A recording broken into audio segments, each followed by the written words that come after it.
Hi, Jess. Hi, how are you doing? I'm trying to get my stuff open and all the things.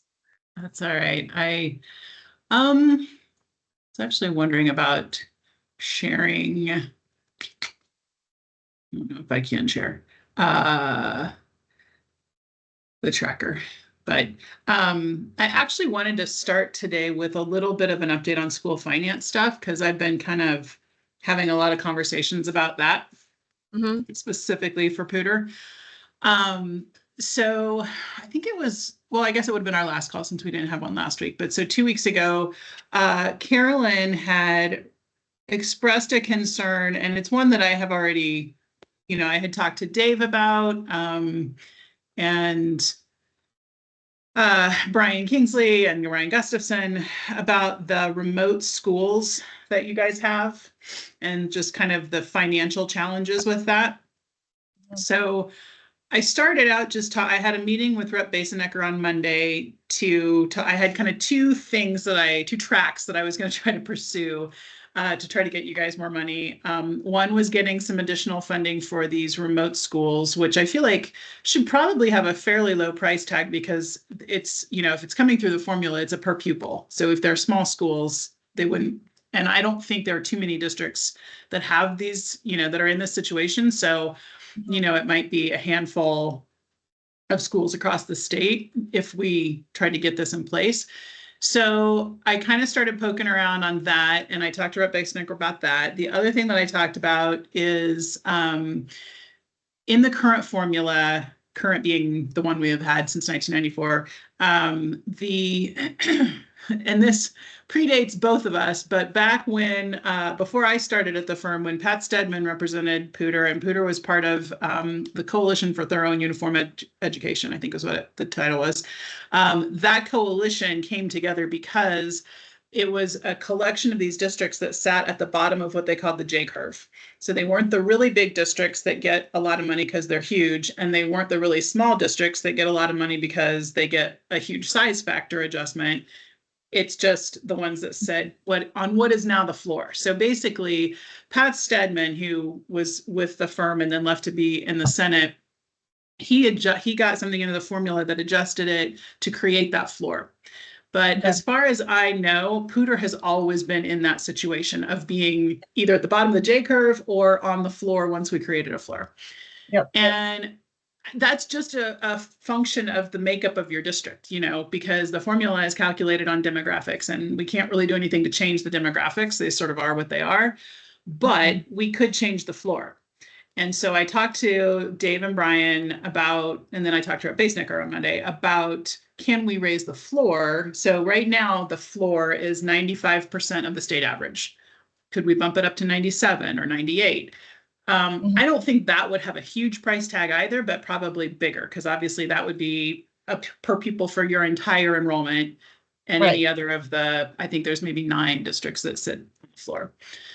So this has become like the sweater where you start pulling the strands and it just is becoming this. So I've learned a lot this week. That's the good news.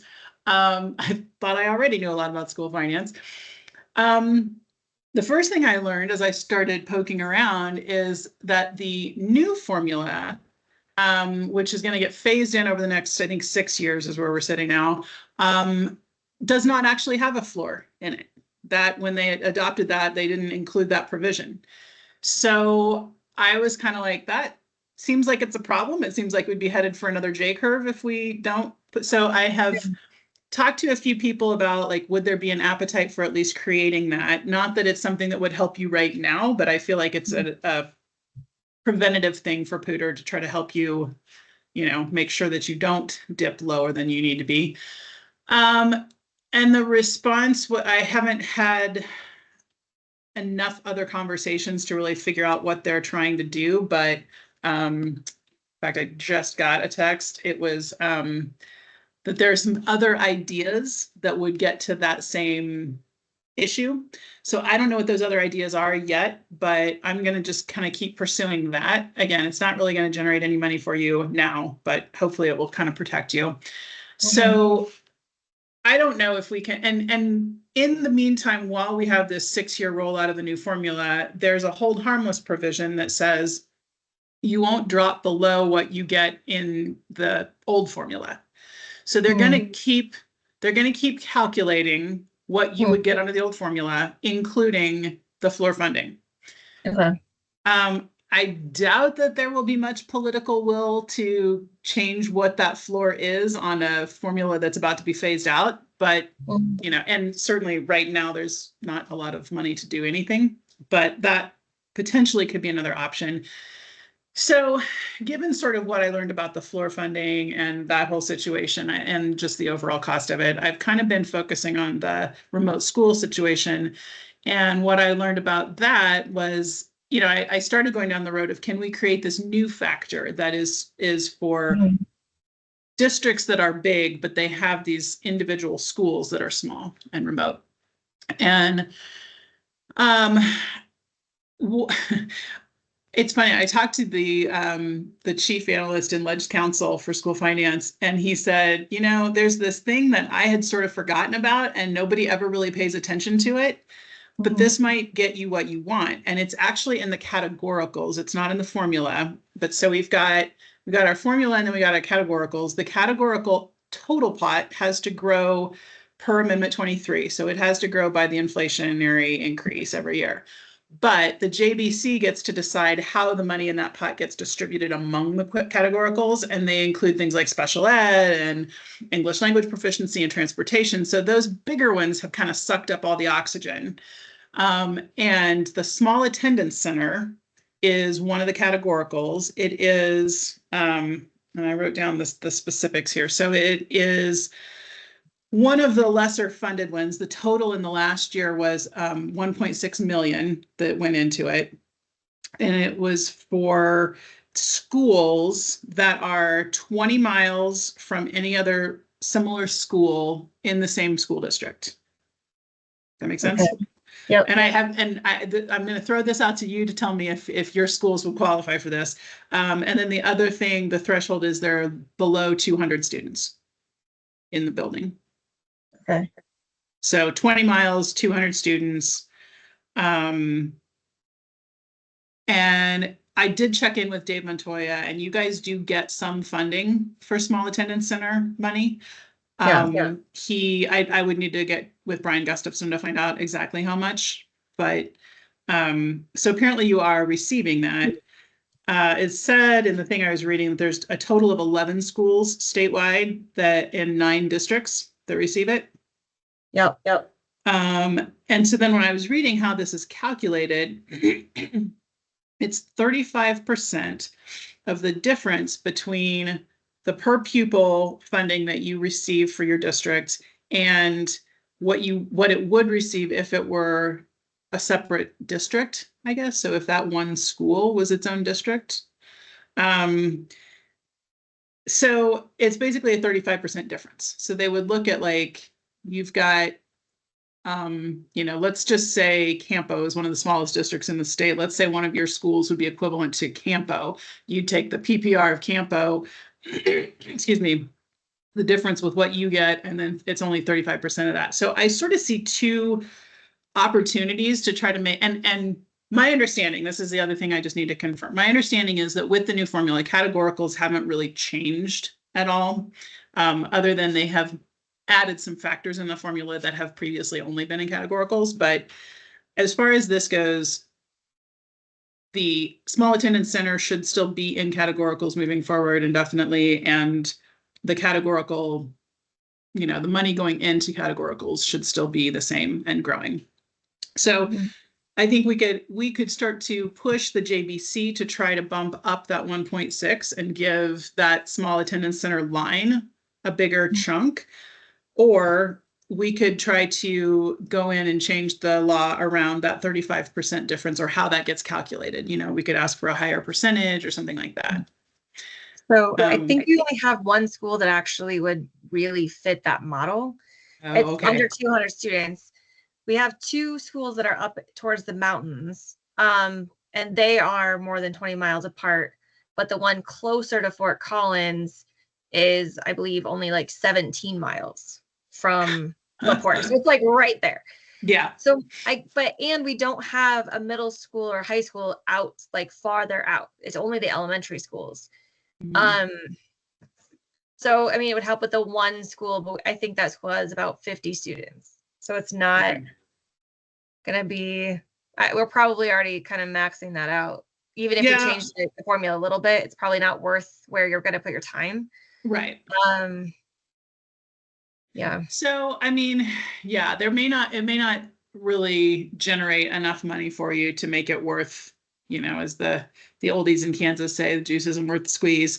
But if it's something, I don't even know how I guess I could check with Brian Gustafson on what you currently get, Yeah. and we could try to calculate and see, like, well, what if we went in and changed it to 15 miles instead of 20? And what if we, if we tried to capture more, is so my understanding is you guys have basically 3 buildings that are kind of what you would consider the sort of further out ones, or how many just Yes. when So you're we have an elementary school in Red Feather.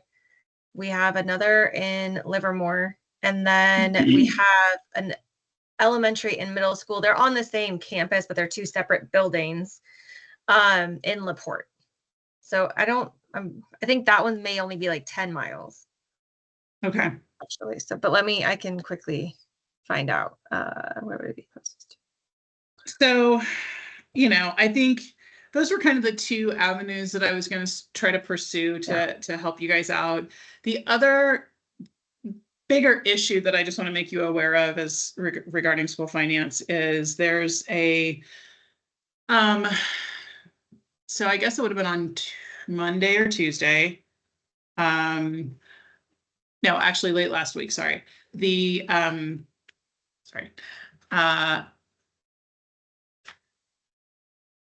the JBC was moving the supplemental packages through, including the mid-year adjustment for CDE, and they were attempting to make a sort of technical correction that without it would prevent the new formula from going into effect. So what happened was Legislative Council staff has the ability to make adjustments to the transfers into the state ed fund when they see an error like a calculation error that was done. And I think normally that's contemplated as like a year over year thing. Oh, the money we put in this year didn't match what it should have or whatever. Apparently in the late spring, council staff noticed that there was an error that had been going on for 20 years. And so using that authority, they transferred an accumulation of 20 years into the state ed fund, which, good news, meant the state ed fund got a boost of $135 million. Bad news is there's a trigger in the new formula that prevents it from going into effect if the money going into the state ed fund is less than 95% of what it was in the previous year. So that transfer was made right at the end of the 23-24 fiscal year. So basically, unless they can come up with 95% of, I don't even know what the total for the year was into the state ed fund, plus that $135 million transfer, which is a lot more than I'm sure they will come up with, that pause button will be automatically hit on like phasing in the new formula. That wasn't ever the intent of that trigger. The trigger was put in there to put a pause on the formula if the economy was actually dropping and our revenue was not what it needed to be. So the speaker has plans, I believe, to run a separate bill to basically just make some kind of a clarification in that law that says, this revenue trigger does not include adjustments made by administrative staff or something like that. So that's kind of created a lot of buzz this week about, will the new formula turn on? Will it not? Can that be fixed? That kind of thing. There hasn't been a bill introduced yet, like a technical fix. So I can't tell you for sure what it looks like or who's sponsoring it or anything like that, but that's just kind of where things sit right now. And then, of course, the other big topic around the bill or the formula is just the governor's proposal to like eliminate averaging as part of that. And that just seems like such a non-starter. So that's also an area where they haven't really landed yet. And the speaker, most recently was just kind of like, well, we got to fix this technical thing first before we can even have these conversations. So, my best guess would be that they're probably going to land on a 3-year average at the least. And I think, if it is at all possible, maybe even kind of keeping the full year. I think that so it's 5 years. My understanding, what I've heard from at least CASB yesterday, and I don't know, did you go to the CASB Day at the Capitol? So from some of the other folks who were there, it sounded like there was a push, I believe it was CASB, this may have been case 2, but to basically say, you just need to stick with what we all agreed to last year in 1448 and implement it as it was passed last year, which would be with the full, I think the first year still had a full 5 years. And then I think they kind of phased that down. But they never eliminated it even in 1448. I don't think so. So anyway, that's kind of where school finance stands. I think sorry. Go ahead. Do you recall what the minimum number of years of averaging are if it were to just go in effect as it was last year? I can't remember off the top of my head if it was 4 or 3. I was trying to remember that too. I thought it just phased down to 4, and that was as low as it went. That's what I was thinking. 3 was sort of like, oh my gosh. Yeah. So, and I talked to Mark Carey about that too, because Mark is my friend at Ledge Council that I talked to. So I want to say there was a difference of about 167 students for you guys between a 4-year versus a 3-year average. So yeah, I think with a 4-year, you get like an extra 300-ish students.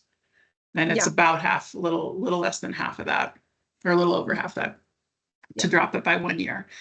So, I don't know if there are a lot of ways we can try to come at this. If there are some districts that are kind of like, whatever, we're growing or we're not losing enough that it really makes that much difference. And then, there are a lot, particularly the rurals. I think the rural districts have the biggest heartburn. But, there may be a way to say, if you're dropping more than X percent, 50% is a lot. So maybe we say something like that, where if it's a small enough adjustment, and I don't know what that would look like, but, I think there are a lot of ways we could try to negotiate extenuating circumstances, I guess I would say, are the districts that are facing that. Yeah. I mean, yeah. Any way we can, I think, fight averaging getting any harsher would be a good place to spend effort. Yeah. So, and that's definitely, the biggest, outside of this latest thing with the technical issue, I think the biggest discussion around school finance is around the averaging and how many years we're talking about. And, like I said, I don't see it getting eliminated. I think the question will be, can we get more than 3? Yeah. And that's where we might have to, I hate to say this because I know a lot of my friends in the K-12 lobby do not like this approach, but I sort of take the approach of like every district for themselves, man. If I can get some kind of special accommodation for Poudre that carves you guys out because you have a higher percentage of a drop than other districts, then I'm going to go for that, even if it means, it's not across the board for everybody. So, because honestly, there's such a strain on the resources that we have such limited dollars that we just have to try to keep them where they're needed. Hi, everyone. Sorry that I was late. I was on another call that I was late for. However, in the conversation around averaging, has anybody brought up a phased decline in which over the next 5 years, we would decline on, we'd go 4 years, 3 years, 2 years, whatever. The reason why I say that is I would think that would be a good place to show some accommodation on it and kind of live to fight another day on it.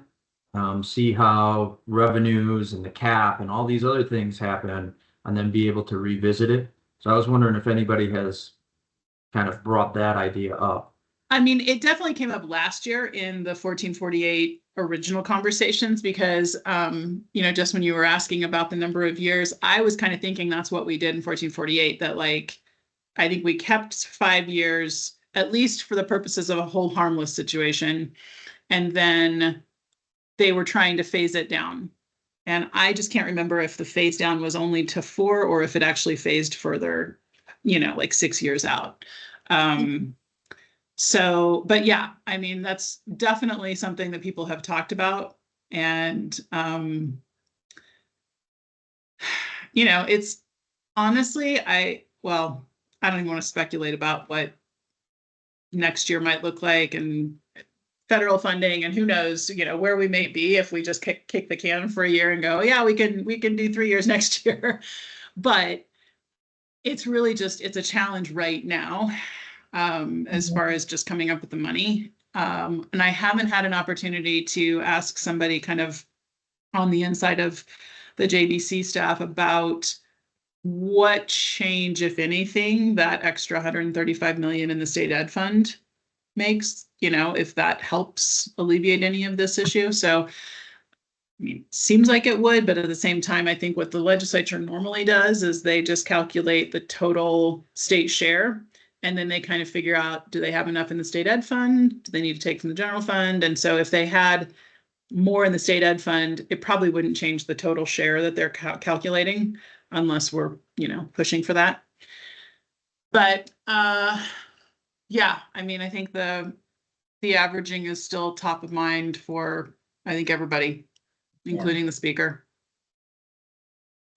So that's pretty much all I have on school finance. I mean, I can keep kind of looking at the remote stuff, but for the most part, I would say, I want to make sure that we have this floor provision, or that you're somehow, whatever it is, the alternative they're thinking about, that there's somehow some protection for districts like Poudre that are just kind of squarely in the middle and don't get any bumps from any of one particular factor.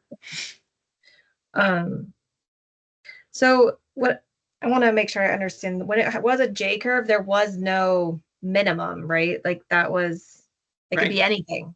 Right. Right. So basically,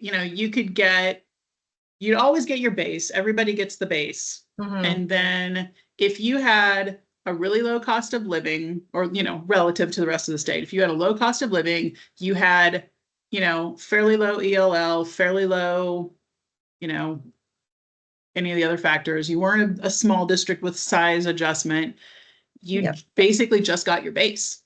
Yeah. So it's kind of to just make sure that districts have, you're not so far behind every other district that gets those additional adjustments. And it seems reasonable to me to make sure that there is some assurance. And if it is, right now the floor is at 95% of the state average. I don't think 97 would be all that terrible. And if we're talking about a 2% difference per pupil for Poudre, that might, be noticeable. Yeah. I think in our budget, it would be noticeable. Yeah. Okay. I count 14 new bills that have been introduced since the last time I talked to you guys. So I'm going to try to buzz through these pretty quickly, and I'm going to have to kind of do some adjusting with my screens here. So give me a second. So I will start with the House bills. I believe the first one on the list that we didn't get to last time, or that has been added since last time, was 1105, which is specifically for DPS. And basically, and I don't know how much you guys track this, but they have their own division in para. So there's the schools division for every other district in the state. And then there's DPS because they used to have their own separate pension and then they wanted to get added into para. When they got folded into para, they kept the money, the pot that they brought in from their separate outside pension was kept separate, and their contributions were kept separate so that they could kind of calculate. And at that time, there was oh, perfect. Thank you. There was a calculation that estimated that they would be able to kind of merge where the contribution and of the DPS people was the same as the rest of the schools division, and their I forget all the terms that they use, but not balance, but their pot of money, they would be able to merge them into a single schools division by 2030, I want to say. I think the year is in here, but I'm not seeing it. So anyway, over time, the lines have not been meeting up. And let's see if this is DPS. DPS has been going like this, and the other schools division is kind of going like this, and they're not quite meeting where they need to. So DPS is asking for a cut of their contributions so that they'll still be on track to meet in whatever the year is, 2025, maybe it is. No, sorry, that's this year. Maybe it doesn't say. I thought the year was in here. I want to say it's 2030. Anyway, they have asked for this before and got a lot of pushback from the para board.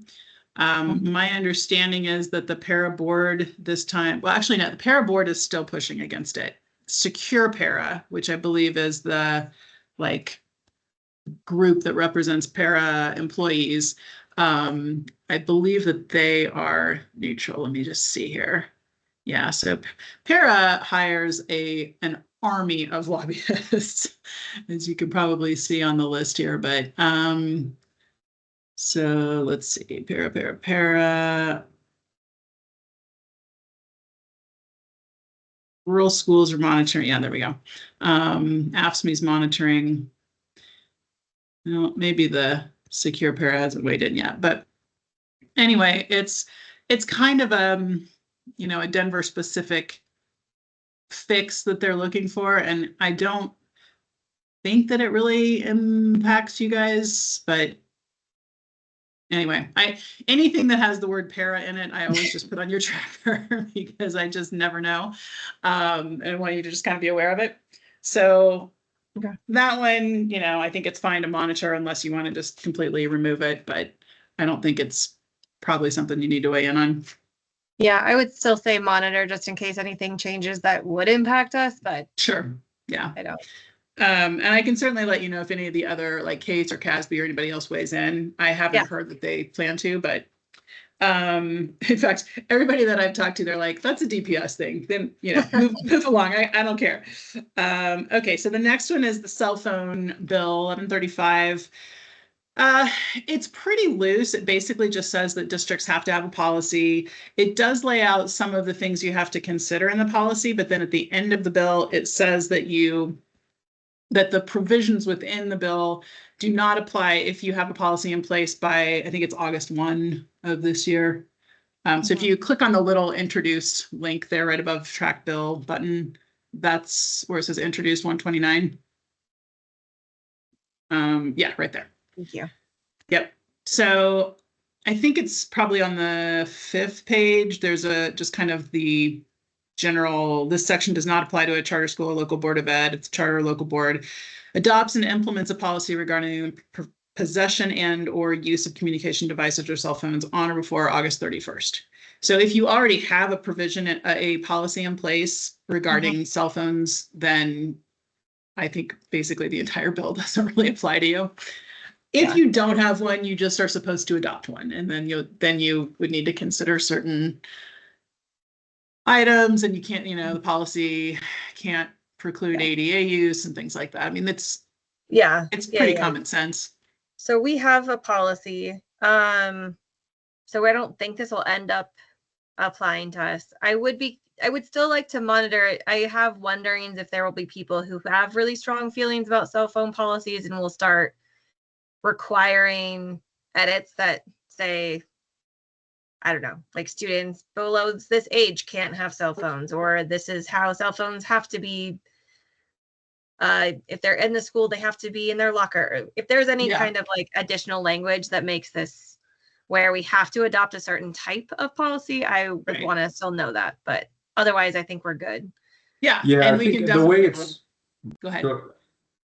the way I looked at this the other day when it came up, the way that it's written, we're in compliance with it right now. Yeah. But I still want to monitor it, just as Jess was saying, is because I think people have much stronger opinions on cell phone policies in schools that will eventually creep into this bill. And kind of rightfully so, because this is just kind of a nothing policy. It says in there, you have to have a policy written by, I think, the start of next school year. Well, there's no guidance on what that policy has to be. So I think that, somebody could write a policy that says we have no policy. Our policy does not have a policy. I think through the process, people are going to start adding that in there. That's definitely a possibility. I mean, I will say it's got the chair of education, House Education, and the ranking Republican as House sponsors. And then in the Senate, it's, the vice chair. And I'm not sure Frizzell wouldn't be the ranking, but she's, active. And so I think that these are folks who typically are pretty sympathetic to districts. And I feel fairly confident that the reason they drafted it this way to begin with was because they knew if they put really prescriptive things in that mandated districts do X, Y, and Z, they'd get a lot of pushback from districts. So I think that my guess is they will not willingly allow, the sponsors themselves might object to that kind of prescription added to the bill, which is not to say it couldn't still happen. People can override the sponsors with enough votes, but we could definitely keep an eye on it. Okay. Okay, so the next one on my list is Black History education. This one is going to be interesting. It's, it creates a lot of the bill, I think it's about 10 pages, and a lot of it is about this advisory committee. So it's requiring the state board to adopt in their standards, Black historical and cultural studies. And then, local education providers have to incorporate it, but I think that's true of any standards. So I think the issue is the standards themselves and the state board adopting them. It's got several pages in the bill related to this advisory committee, the makeup of it, and it's an ongoing committee.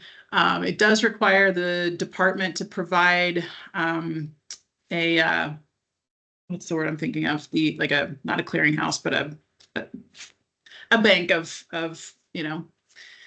resource bank, and to, provide assistance or whatever.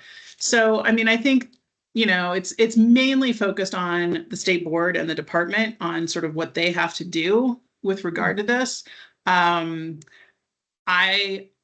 have to think there would be some sort of fiscal note attached to this, and just given the current political climate, already on the House floor yesterday, we had a 100-page bill getting read at length. And some aide told me that there were 2 legislators who almost got into a fight on the floor. This is in the House, but it's not looking great for the grownups in the legislature right now. So given that we are a week into February, and things like that are already happening, I'm inclined to think that it's going to be difficult for them to want to bring a topic like this to the floor and have this kind of debate. So I don't know. I'm not sure what to make of the fate of this bill, but I suspect it will not move quickly. I don't think it's been calendared yet. So we could probably just watch it. What's that? Yeah, I like the sentiment. Yeah. I'd want to know more implications, like the cost of it, I don't know. I just don't, I feel like I'm getting like a dream rather than like this is really what we're going for. Yeah, Just and I mean, go ahead. No, go ahead. One of the things, I mean, we see this a lot in anytime people want to change standards or add to the standards, is like, we look at a bill at the front and calculate, consider the costs and all the implications at the front end of adopting the standards and that kind of thing. What I far less frequently is discussed is the downstream costs of, okay, do you need to buy new curriculum then? And do you have to train train your teachers in a new field and new topics? And so, I mean, I think there are just a lot of additional expenses that can come with any change to the standards, again, downstream in 5 years or 6 years or however long it takes them to, I mean, you'd have to start teaching it by 2028, and then every 6 years thereafter, they would make adjustments, which is the standard. I mean, all the standards are on a 6-year cycle of re-upping. But yeah. Anyway, so, I mean, you could weigh in if you want to, or we could just monitor it.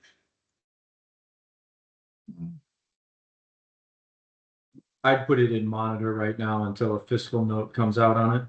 Yeah, that makes sense. Yep. The next one is a House Bill 1150, which I thought was kind of interesting, and I don't know why I giggle about it, but it would require anyone who has been convicted and exhausted all of their appeals of a sex offense to forfeit their para and their employer's contribution, and that money would then be funneled into a victims fund. So it's kind of like, interesting. I'm not sure that I could even posit a guess on the viability of this. I mean, it's currently listed with one sponsor, and he's in the minority, but he's a relatively prominent member of the minority. I would say, given the leaning of the House majority, I'm going to guess it's probably not going to make it through. It definitely would not make it through the Judiciary Committee. I can tell you with the makeup of that committee, it would probably not survive, but it's in finance. And I don't know. So, but again, had para in the name of it, so here you are. Yeah, I would say just stick it in monitor. Okay. And we'll see where it goes. The other thing on that is I saw this pop up too, and I didn't read everything, but the classification of what degree and what constitutes this, it's not very well defined at this point. Maybe it will be through committee, so I'd definitely like to monitor it. And if I was taking bets, I don't think it's going to get through, but I still want to keep an eye on it. Yeah, I'd be a little surprised. Go ahead. There's a lot of amending on here. Do you have any idea what the amending that they're looking for? Those are from para lobbyists. I don't know. Okay. I'm not sure what I would be curious would want. That I'd just be curious what that would mean and how that would change potentially the implications. I don't know. I'm going to make a note of that, and if I had to guess, I bet the para board wants to hold on to as much of their money as possible. So either they would be okay with forfeiting it from the individual, but not giving it to this other fund, or maybe they want to keep some portion in para or something. I mean, I like kind of my goals of like supporting survivors and like, I don't disagree with the sentiment. I don't know that I see this going anywhere. I'd be a little surprised, but we can keep an eye on it and see what happens.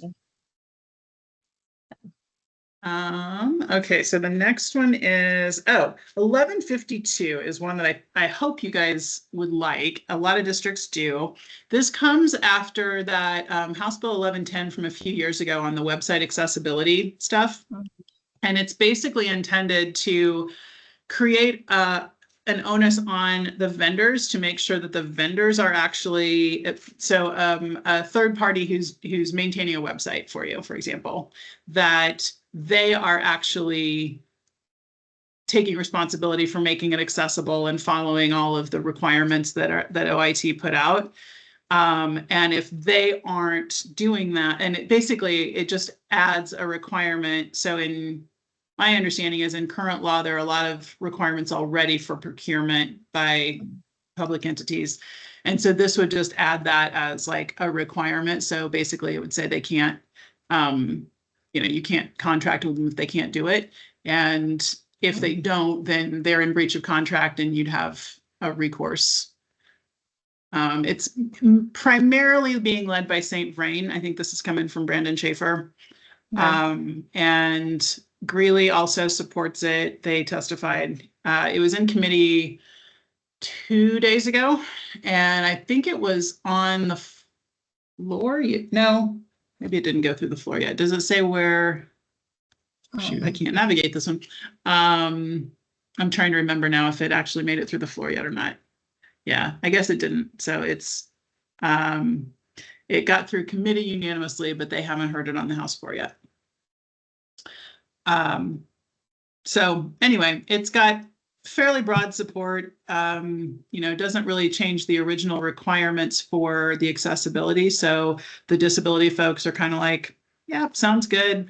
And school districts like it because it kind of helps them, gives them a recourse as well.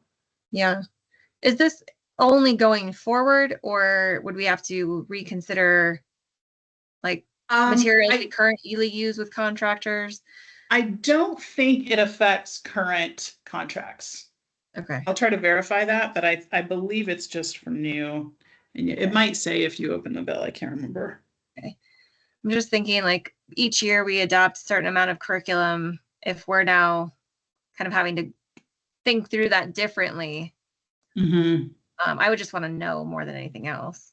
Yeah. And maybe we postpone doing anything like adopting new curriculum until we know one way or the other. So, I mean, it looks in this section, it looks like it's just inserting it into the current. So, yeah. Maybe it is even for. Let me look into this and see if there's some, if there's any adjustment or consideration for existing contracts, how that works. I also, obviously, I think probably a fair amount of our work does happen within the state, depending on what kind of contract we're looking at, but also with our curriculum materials, where we do have often like a tech component to them, are likely not created in Colorado, and so now they would have to be in compliance. I like the sentiment. I want all of our curriculum to be accessible. I have a wondering if it would then limit our options, and we already know some of our options aren't always ideal. Like if we're now going to say, instead of a pool of 20 curriculums, we go down to a pool of 5. And I just want to understand the consequences of what we're getting. Because I think right now putting the ownership on educators, while that's challenging, if it still allows us to buy curriculum and then we're in charge of deciding how to edit it so that it's accessible, or maybe choose what parts of it we use that is accessible or not. I understand why people are supporting it. I get this. If I could just still have all of these same materials and all of the same things, and we just now are spreading the ownership, that sounds great. If the actual consequence is that Colorado now only has 2 publishers that we can work with, and we don't have control over selecting a publisher and then making edits to that curriculum, then that starts to get me a little less excited. As I recall, the conversations that I was having with the proponents of 1110, I don't know, 3 years ago, whenever that passed, their argument back then was this is already in federal regulations or rules or whatever, and it should already be getting entities should already be following this, should already be taking these steps for accessibility. So I guess I'd be a little surprised if it has if it sort of singles out Colorado and limits you, just because in theory, that should be the expectation in other states as well, given what they were saying about the original bill. But I'm happy to kind of ask about that and see. I mean, I know Case was supporting also, so I don't know, like I can ask around and see if any of the other districts have that concern as well. But yeah, like Case, CEA, I don't know if CASB has weighed in. I don't think they have. So anyway, I can check and see if that's anything that is, a concern anybody else has, or if there's been any efforts to kind of address that.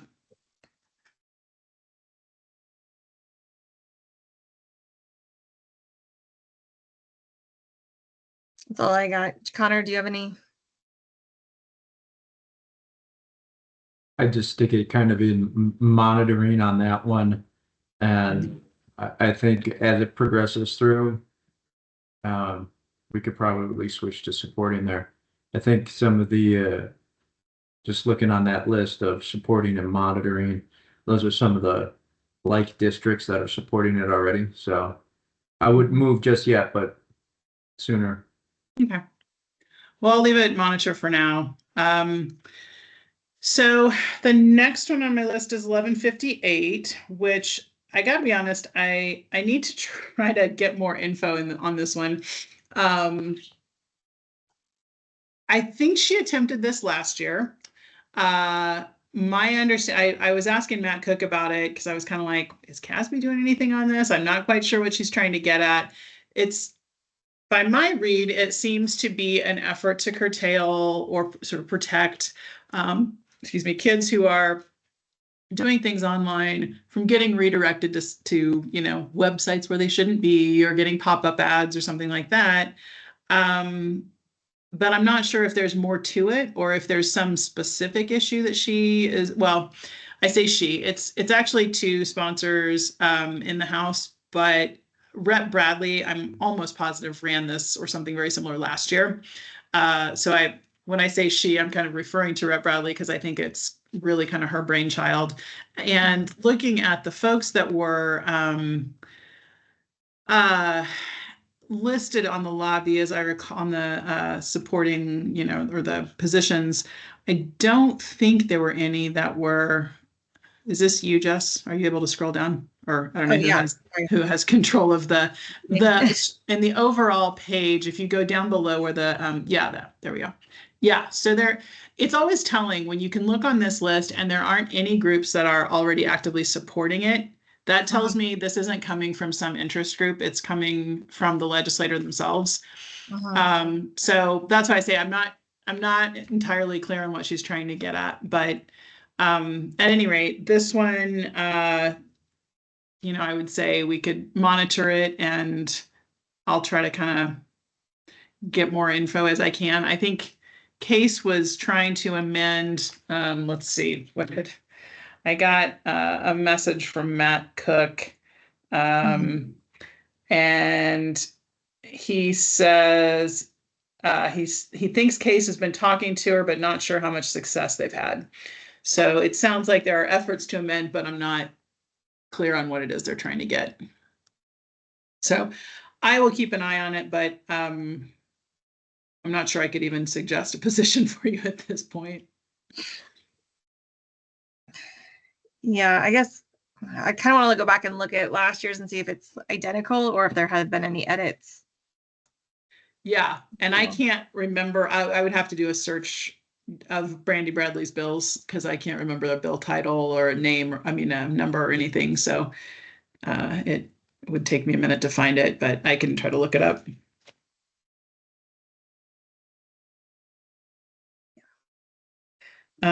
Okay, so the next, do you guys have any alternative education campuses in Poudre? Okay. Then, I mean, what, actually I take that back. Yes, I think we do. Okay. Like alternative high schools? So AECs, I'm going to have to really dust off my cobwebs here. I worked on this issue a million years ago. AECs are schools that have a very high proportion of very hard to serve kids who, so maybe alternative high schools would qualify if, I mean, depending on how, you know, what their population was that they were serving. But it's like, there's a whole, as I recall, there was kind of a whole list of sort of qualifiers of what, you know, if you've got above a certain number of teenage mothers, or if you've got above a certain number of at-risk kids, or, you know, all these different kind of characteristics, you qualify. Yes. So House Bill 1167 just basically adds kind of some, I don't know, clarifications, additional assistance, I guess, for AECs, gives them priority on some grants, clarifies the kids they're serving, and then requires some reports on the enrollment trends and demographics, and makes sure that they don't lose funding when they get a lot of fluctuation year over year.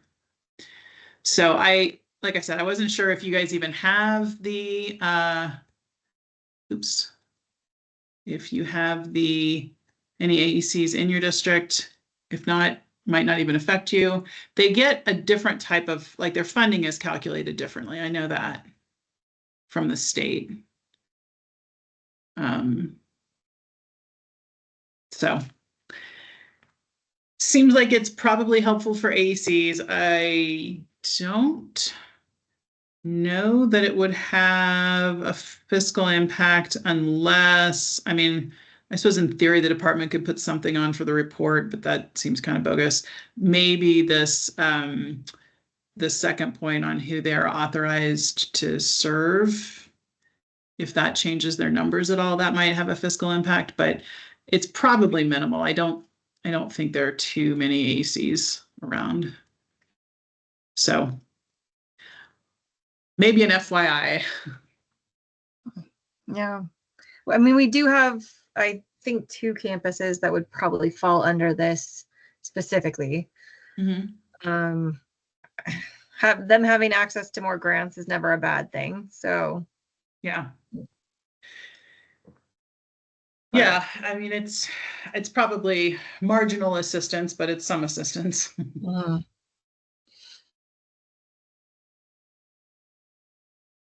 I would just monitor that one. Yeah. See if we qualify. Okay. And then the last House bill, oh my gosh, it's already almost 1 o'clock. The last House bill is 1169. And this one they are calling YIGB, Yes in God's Backyard, but also education. So for churches and school districts, you could develop, and so in my meeting with Rep. Basenecker on Monday, we also talked about this one. I think his intent is basically to allow schools to develop like housing on their properties that they have, if and basically avoid some of the red tape, I think, or the administrative issues hoops that you have to jump through. So I think that's kind of the intent behind it. I get out over my skis real quick when I start trying to talk about, you know, development issues and building codes and things like that. So I don't know what to tell you about this as far as whether it's good, bad, or not, or if you even have property where this is a thing that would help you, or if you would use it. When I looked at the folks who've weighed in so far, I actually didn't see any K-12 people on this list. It looks like kind of, you know, advocacy groups. So some school districts have already built some property for like their educators. I don't know what hoops they had to jump through for that. I mean, I think more in the mountains where property is more expensive. One question that came up, and Connor, I don't know if maybe you've already asked this, but it was so right now our understanding is that if we were to have empty space or a building or land that, like, not land necessarily, but a charter school would kind of have first dibs. If we did end up having space or a building that was empty, instead of offering it up to a charter school, is this something we could do instead, potentially? was a curiosity, at least.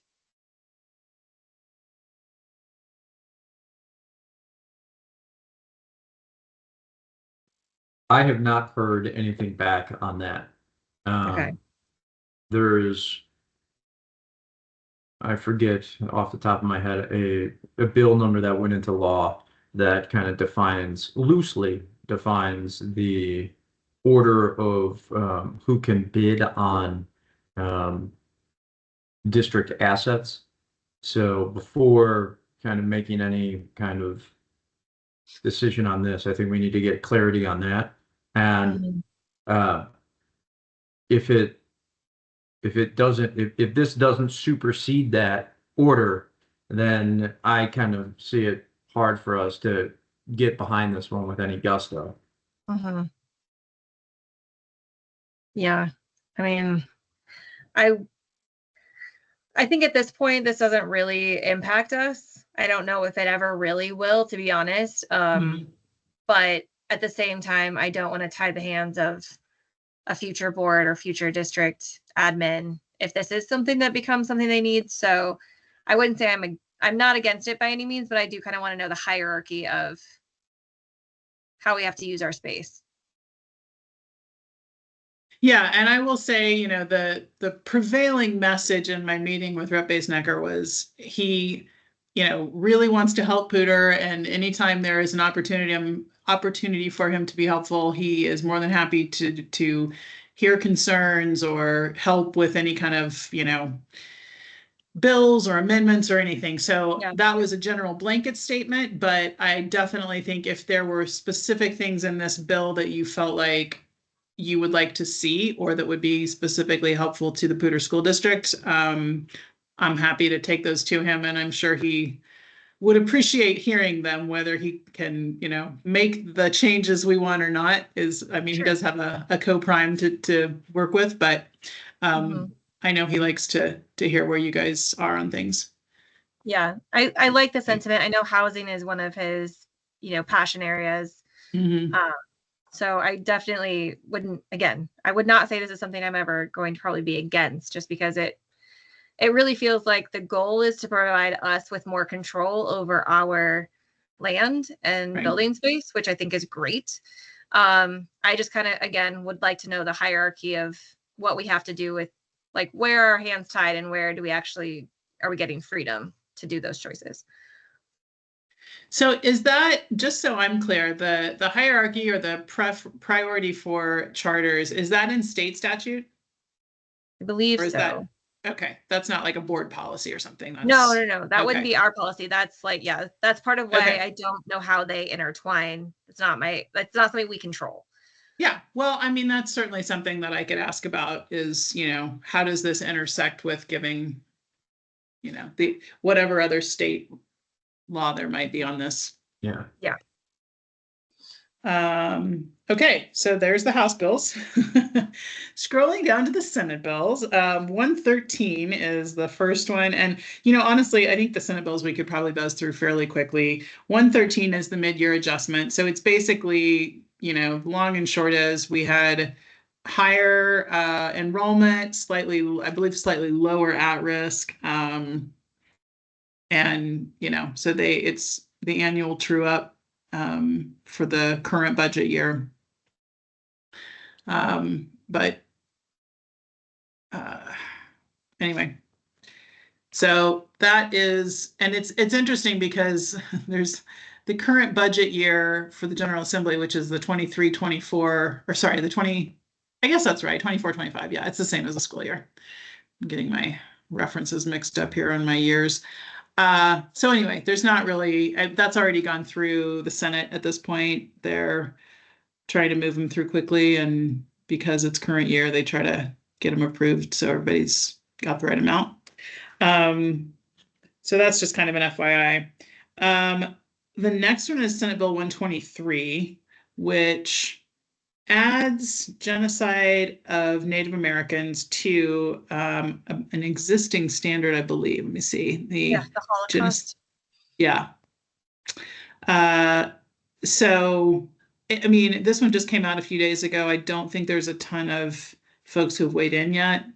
And I don't know, it's a little bit like the Black History bill we just talked about, but maybe slightly less involved. I don't know how much they're looking to really add to the standards on this, but anyway, so that's kind of an FYI for now. I don't think it's been scheduled or anything, so we probably have some time to consider it. I want a little bit more information, I suppose, but I mean, this almost sounds like it just is in those standards, this gets, right. This gets added. I don't just know. Include. Yeah. Yeah. And I think especially being Colorado, that seems appropriate. So. Right. Yeah. Okay, so the next one is maybe a little more important for you to be aware of, the Senate Bill 143. So the existing prohibition on facial recognition, I think they passed it just last year, but it's set to expire this July 1st. It did have some carve outs for, and I think they're kind of listed here, product device software application that allows analysis for a person who is made against school or occupants of a school, device and software application for facial features for educational purposes in conjunction with curricula. So it's got sort of these built-in, I think what they're trying to do is make accommodations for the things that they heard from school districts as far as the needs. But if there are additional things that they have missed that we might want to push for, let me know. This is another one that is, because it's pretty new. I know it's coming from the ACLU, which they were behind the previous one. But I don't know that there are a whole lot of others who've weighed in on it just yet. And I have not had a chance to talk to like Case or Casby on it. Okay. I would monitor that one. Okay. I don't. It would be. Yeah. So the next one is Senate Bill 147. That's also just kind of an FYI. There's so many parabills this year. I don't know what the deal is. This one, by my read, is really about more just kind of transparency so for the board. So it, puts them into the open meetings laws for the para board. Clarifies some of the terms. I wasn't sure what the terms for para board is now, or the term limits, but it clarifies some of that, and then also has some requirements for notice and things like that. So I don't know if it's anything we need to really get involved with, but just so it's out there, and if anybody has an interest in what the para board is doing, it might be easier to follow them. Okay. And I got to be honest, these last two have come out so recently, and yesterday was so busy with everybody down here that I have not even really had a chance to look at them closely. And honestly, I feel like I need to actually ask Senator Kolker, because 153, I read through it and I was kind of like, I don't understand what he's trying to get at. I think just knowing him and his personal leanings, I think he's trying to get at the money that charter schools spend on things like marketing and student recruitment and things like that. But, he's applying it to everybody. So there is definitely, I would assume, some element of burden for regular school districts as far as needing to report all of this information. And it's fairly extensive. It, starts in 2027. So I guess you've got some time, but it's definitely like a reporting, and I don't see it in the summary. It seems like there was a kind of a finite period, like it didn't go on indefinitely. But I might be getting that confused with something else I was reading. Anyway, so I would say, unless it hasn't been scheduled yet, and unless you really are chomping at the bit to weigh in on it, I would say let's try to just monitor this one, and let me see if I can figure out what he's trying to get at. Yeah. Because Chris Kolker is not typically someone who likes to, stick it to districts. So I don't think that's where he's going with this, but it does seem like it's a little bit much. And then the last one isn't really a K-12 issue necessarily. It, might make some difference in your pool of applicants, but I think Senator Kipp, it's going to take me a while to get used to that. Senator Kipp is trying to get to just, making it easier for people to get licensed and get into the profession. And so she's kind of creating this pathway where you can take assessments and have kind of a portfolio of skills that would allow you to obtain a license or a certification. And I have to give her props. Senator Kipp may be the best legislator I have ever known at stakeholdering, if that's even a word, convening stakeholders. She has so many meetings for all of her bills. And on this one, I have probably received at least 3 or 4 invites, and every single one of them happens at a time that I have a conflict and I haven't been able to join. So I don't have as much info and background on this as I would like to have, or I wish I'd had, but in fact, the first time I heard of it, it was after a stakeholder meeting that I was not included in, and I asked her if I could be, and she was like, "Oh yeah, sorry, I was just starting with the higher ed folks because it's really more about them." So, or, they were kind of the main focus. So I think in her mind, it's probably more of a higher ed thing, but anyway, involving educators and. Yeah. I mean, it would impact our pool potentially of educators. Right. And I think it's one that, depending on how hard it is to find early childhood educators, we might want to weigh in on it. So. Yeah. Yeah. And, there's always that balance of, I'm curious to see where people fall, because there's, we have this shortage of teachers, but we also don't want to lower the bar. And so, how rigorous is it to enter the profession, and making sure you kind of maintain that balance. So, I will just kind of keep an eye on it and let you know as I learn more. Great. Thank you. We do have one kind of question that I think I've seen more than once. Okay. How do our community members have access to kind of the lists of bills that we are discussing without having to share my screen necessarily, or that they kind of see what's coming up in this condensed form rather than the potentially 500 bills that are in the entirety? The tracker link that I sent you guys, I think could be public. The only thing that I have in there is your positions that you take. I don't believe I do any notes or anything like that. So if you wanted to just share that link, and that's usually what we're looking at right now. That's what I use when I'm going through these. Other than that, I guess we could create something separate if we needed to, but. No, I'm mostly just making sure that, like, if we were to share that link, you would be okay with that. Like, that's not a problem. Yeah. I have the ability on the tracker theoretically to add notes and things like that, for myself or for you all. But at this point, I am using my handy dandy little Remarkable tablet for my notes. So I really don't put the notes directly into the tracker. So there shouldn't be anything in the tracker that you can share publicly. Okay. Connor, I don't know how I think before we make that public, I think we're going to have to run that by staff as well. I would agree. Yeah. I just wanted to make sure while we had Ann here to know. Yeah. Yep. Well, sounds good. The other thing I guess you could suggest is we could have a link to just the General Assembly website, and then the you can type in the exact number for each bill as we talk about it, and that makes it pop up. So that would be another option if we didn't share the tracker, but then folks would have to actually manually type in the bill number to get it. Yep. Yeah. All right. Well, we'll follow up on that with the district and then with you, and give you some guidance on the way that we're going to go on that.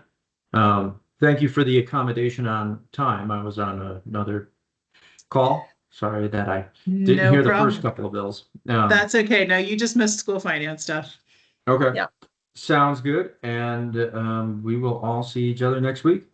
Yes. Okay. All right. Have a good weekend. Thank you. Have a good weekend. Thanks, everyone. Bye, guys. Bye-bye. I'm going to stop your recording now. So have a good afternoon. You too. Thank you. Bye.